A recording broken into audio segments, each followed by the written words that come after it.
Hi guys, I saw Becky from Acre Homestead make this blueberry crumble cheesecake, and then my daughter requested it for her 20th birthday. And stick around because I'm going to show you a couple secrets to making a creamy, luscious, smooth cheesecake. And spoiler alert, this turned out incredible. Let's go. And here's the recipe for the blueberry crumble cheesecake. I will put a link to this down below, and that way you can click on it and print it out, which is very handy. Adding in the graham cracker crumbs, this is 1 3/4 cups. Brown sugar, that was 3 tablespoons, and 6 tablespoons of butter.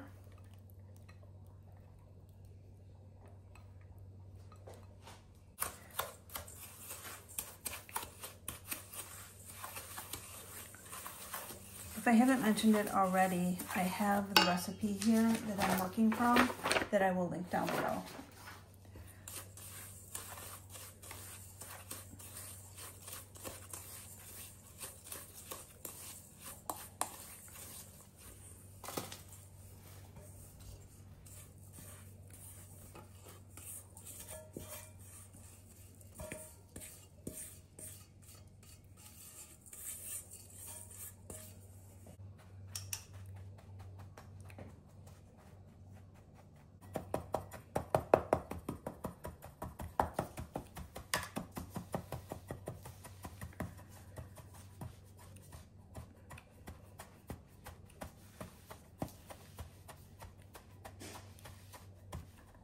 For this recipe, I'm using a 10-inch springform pan, but if you don't have this kind of a pan, which is what you use to make cheesecakes, if you don't have this, you can use any size, shape pan that resembles a 10-inch pan.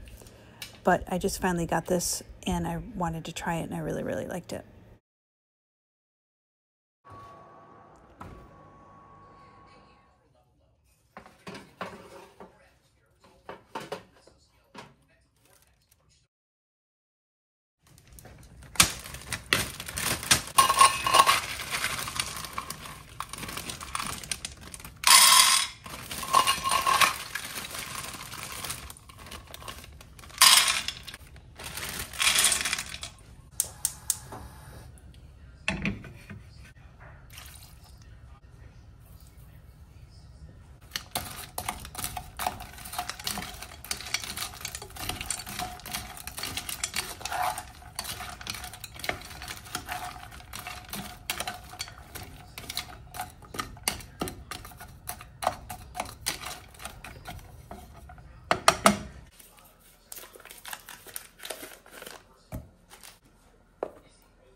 And this crumble topping is super simple. It's just butter that is softened, flour, sugar, and brown sugar.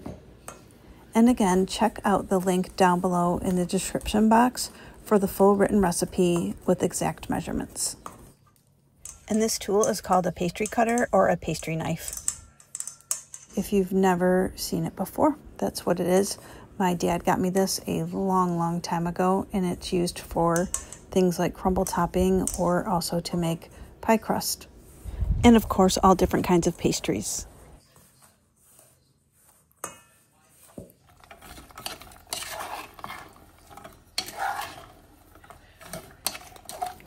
I'm just occasionally stirring the blueberries just so all that sugar can get dissolved. Mine were frozen, so I just bought a bunch of blueberries from the grocery store or fruit market and then stuck them in my freezer because I knew I was going to be eventually making this recipe, but I didn't know when.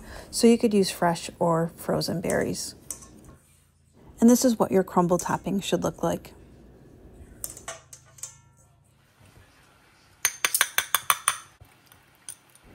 Now I'm just adding a little cornstarch slurry per the recipe. And I'm just going to stir this occasionally and just keep an eye on it, let it simmer until it thickens up.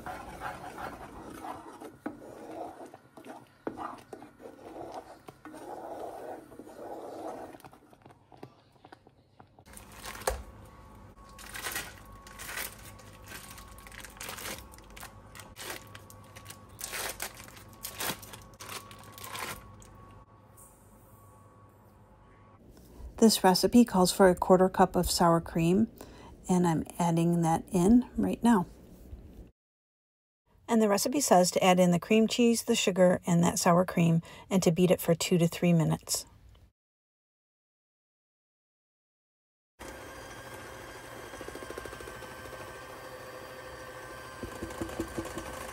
A pinch of salt, a splash of vanilla.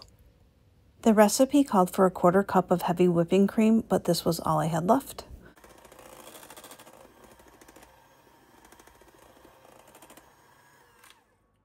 The recipe calls for 3 eggs, and the instructions say to add them in one at a time. Tip number 1, don't overmix these eggs, just until blended in, or you will lose that silky, smooth texture of your cheesecake. Now I'm pouring in half of the cheesecake filling. At this point, the blueberry jam is completely cooled and has also been in the refrigerator. And I'm adding half of that in as well. Now the rest of the cheesecake filling.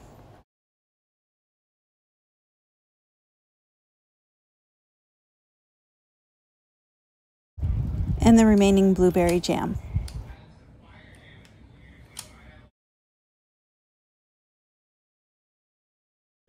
And finally, sprinkle on the crumble topping.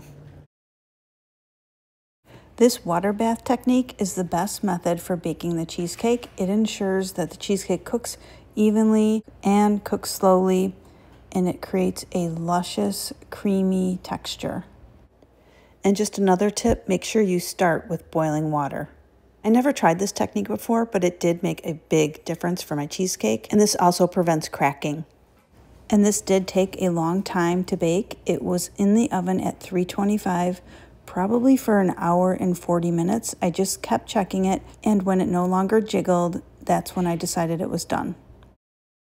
I think this is quite possibly the best cheesecake I've ever made, and most importantly, it was a huge hit with the birthday girl. And the key secret to this entire recipe, I think, was this water bath technique. It really does create an incredible texture. I just want to say thanks so much for taking time out of your day to hang out with me in the kitchen today. I hope you enjoyed it. Please give this video a thumbs up, subscribe. It's free. Can't wait to see you next time.